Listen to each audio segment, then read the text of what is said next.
कि हम नहीं चाहते ये कहना बार बार कि हमने आपको कहा था, हमने कहा था, हमने आपको चेतावनी दी थी, हमने आपको एक झंडा दिखाया था।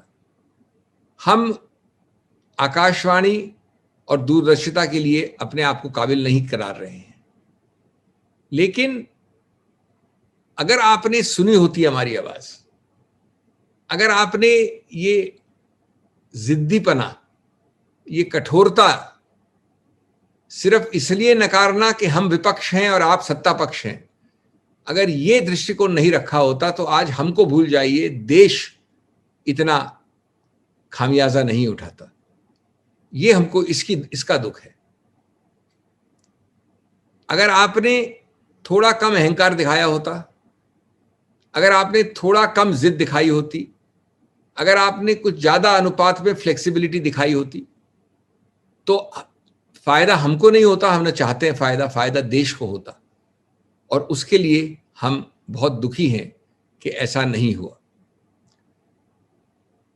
जिक्र हुआ कि क्या कहा गया था पहले, और ये कहा गया था एक बहुत सकारात्मक भावना से, बड़े स्पष्ट रूप से, जुमलेबाजी से नहीं, लिखित रूप से, चिट्ठी दर चिट्ठी पे हर हफ्ते वरिष्ठ नेताओं की एक पूरी तांता लगवाया था हमने कि भाई हमारी आप नहीं सुनिए, उसमें जो लिखा है उसकी सुनिए। सुप्रीम कोर्ट के आदेश ने साबित कर दिया है कि कोरोना पर सरकार की नीतियां बेतुकी हैं, बेमेल हैं और बेकार हैं। ये करीब करीब अनुवाद भी है उच्चतम न्यायालय के शब्दों का, जो आखिरी 3 शब्द हैं हिंदी में, इर्रेशनल, आर्बिट्ररी एक्सेट्रा।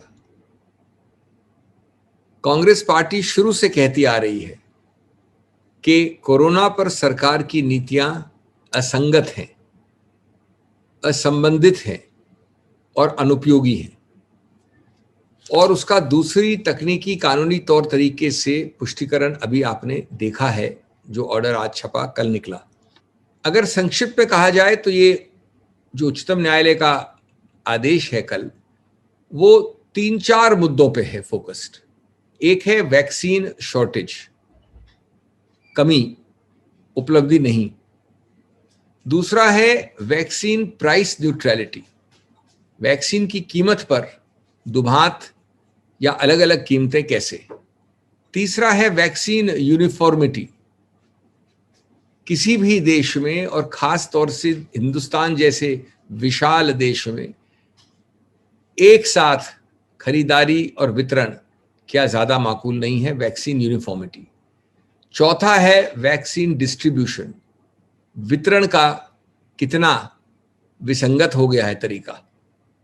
और आखिरी और सबसे अहम, शायद मैं आखिरी बोल रहा हूं लेकिन बहुत अहम है, 100% वैक्सीनेशन कब और कैसे। 100% वैक्सीनेशन एक जुमला नहीं, एक नारा नहीं, लेकिन कब और कैसे।